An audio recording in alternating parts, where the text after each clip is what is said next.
هیچ میدونستی که یه سرطانی هست که شما با انجام واکسیناسیون و غربالگری منظم میتونید جلوشو بگیرید؟ اونم یه سرطان خیلی خطرناک. این ویدیو رو خانوم ها با دقت 2 برابر نگاه کنن. میخوام باهاتون راجع به HPV صحبت بکنم که بسیار بسیار بسیار پیشگیری ازش مهمتر از درمانشه.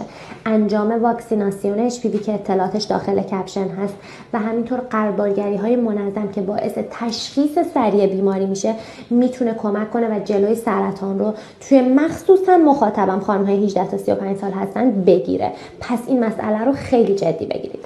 در ضمن تقویت سیستم ایمنی با یه سری مکمل های مثل ففول ویتامیز که داخلش ویتامین ها، مینرال ها و تقویت کننده سیستم ایمنی رو داره و باعث پیشگیری از بیماری میشه و کمک به بهبودش بسیار بسیار اهمیت داره. اسپانسر این کلیپ برند ففول هست که به سلامت بانوان بسیار اهمیت میده و شما میتونید با فالو کردن پیجشون سوالای تخصصیتون رو ازشون بپرسید.